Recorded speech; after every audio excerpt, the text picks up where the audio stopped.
So we're now at the part of the moving forward series where we talk about teams that got eliminated in the second round of the playoffs, also known as the conference semifinal. And we begin with that by talking about Sporting KC, who, these last couple of days, the biggest news that came out of this team is Alan Pulido will not be returning in 2022 because he is going to be out for the entire of the season because of surgery, and I believe it's knee surgery that he is undergoing. But besides that news, which we'll definitely talk about throughout this moving forward series, there was no doubt that this is one, if not the most disappointing season that Sporting KC has had in the past couple of years. I mean, you could maybe even argue that this is even more disappointing than what happened in 2019 because,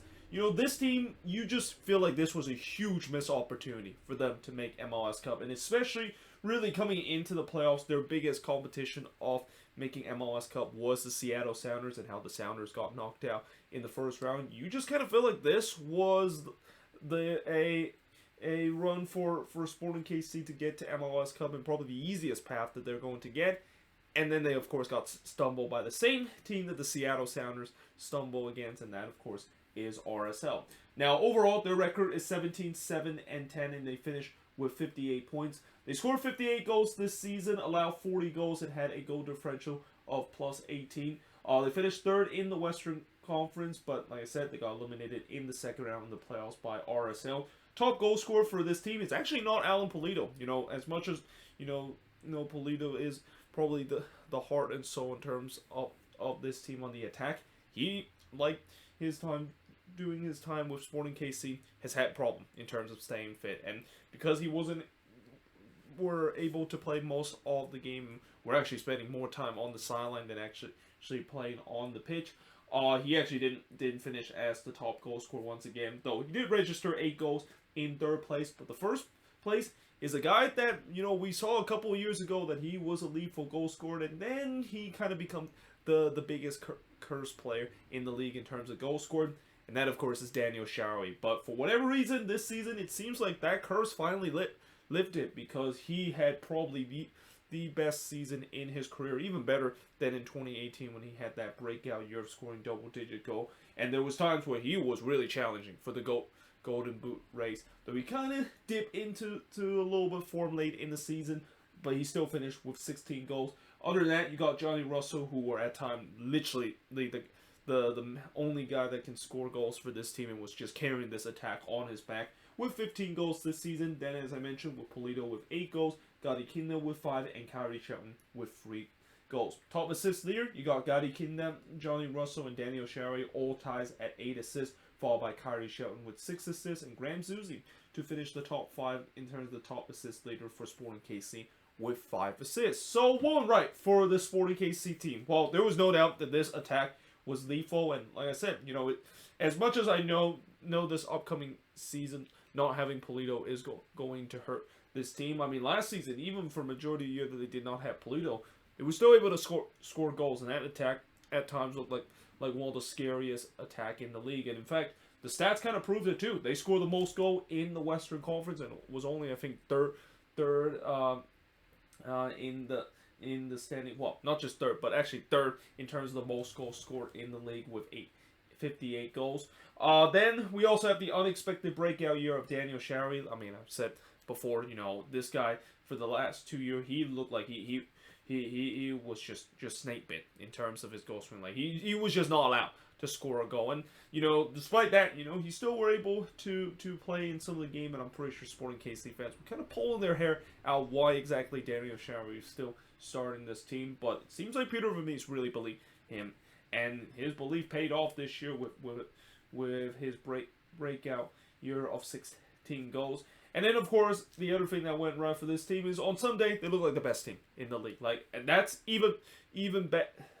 better than what I said about the Seattle Sounders, where in the head-to-head meeting they actually beat the Sounders, I think, twice in the head-to-head meeting. And I was really hoping that they, of course, would meet again in the playoffs, because then I would see who, of course, will get the best of each other. But yeah, if you can be able to beat against the best team in the West, and at times the best team in the league, you are definitely considered to be at times being the best team in the regular season. And Sporting KC was definitely that team. Like, they at times, no matter if they're playing at home or away, they look like an unbeatable team. So what went wrong, despite the fact that they were looking unbeatable in the regular season? Well, you know how Peter Vermes is one that is always infamous in terms of his lack of substitution tactics. I mean, I think if you talk about coaches that, of course, have always been very infamous in terms of refusing to make subs and not believe in his bench, I think besides Adrian Heath, I would say Peter Vermes is the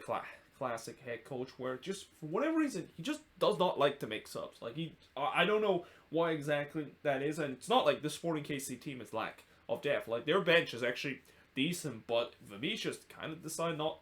to do it, and it's not the first time we've seen it happen this season, but it was really the one of the few times where it really kind of come back to burn him, because those lack of subs that he made down the stretch when Sporting KC was literally playing almost every single day, he basically run the team to the ground. Like the fitness level of the team was at an all-time low, and the fact that Vermes decided not to rotate his team despite the fact that there's times where they were playing like their third game in 9 days, you just kind of had a feeling that was going to come back to haunt them, and that is also kind of the reason why heading onto decision day in that game against RSL, there was so much of that team that was injured to hell, because when you play your regular starter and kind of play them too much like Peter Vermes did down the stretch, injuries is going to happen, and I wouldn't say that kind of played parts of the collapse that they had in the playoffs, which I'll talk a little bit in just a moment, but really plays to the part where they did not finish at the top. Like, if Vermes actually makes some substitution and decide to rotate his team, sure, he might take a risk in terms of his team not feeling the best team and maybe get some points, but it's not anything different than just keep playing a very tired team day in and day out, and that, you probably aren't going to get some points if you decide to do so. So, yeah, that is definitely one of the things that went wrong for this team. But the other thing that went wrong for this team is the defense. While, yes, the defense was much improved from last season, they still had some moments where they just kind of become a bit of a head scratcher and still give up head scratching goals at time. And you can also maybe say that the defense, while when you look at the stats and how they have given up some of the fewest goals in the league, how much is that due to the fact that Tim Melia was once again on his game and making those big saves to bail out the back line? Because there's times where I've seen that happen where he had some incredible performance to bail out that the back line that was at times repeatedly making some mistake. But still, the defense, of course, was still a problem. And this is after they tried to get some reinforcement in the last offseason, and most of those signings that they had in the back line to try and reinforce this defense didn't really quite work as well as they thought it would be. And then, of course, the last thing that went wrong, I mean, we all know why this season is considered the most disappointing season for Sporting KC in quite a while, is because of the playoff exit. Like, they were heavy favorite in that game against RSL. And yes, RSL, of course, pulled off an incredible upset against the Seattle Sounders, but you surely didn't think that they were going to do it two times in a row. Well, little did we know that it happened. They pulled it off 2 times in a row. And what's more painful about that is the fact that Sporting KC was leading pretty much the entire game. Like, they were leading 1-0 for the entire part of the game, and then they just kind of gave up a late goal in the 75th minute, and then the dagger happened in the 89th minute to lose 2-1 in that one. And again, this was probably the easiest path that they had to reach MLS Cup, and at least, besides the Seattle Sounders, I think the only team I can say that maybe it could potentially cause a problem for Sporting KC is the Portland Timbers. But they were playing against RSL, a team that, yes, I know they're still going to be very angry about what happened on decision day. And notice I haven't talked a lot about what happened on that decision day, because I just feel like Sporting KC fans need to just kind of chill out and just kind of forget about it. Like, yes, I know it sucks that VAR did not come in their favor, and there was a blown call that probably blow their chances in terms of having home field advantage throughout the playoffs. But that being said, when you look at look at how they were in the playoffs and coming into that game against RSL, they would have had home field advantage throughout the playoffs either way, because Colorado of course got eliminated by the Portland Timbers, and as I mentioned, the Seattle Sounders got eliminated in the playoffs. So they were really the next team to have a chance to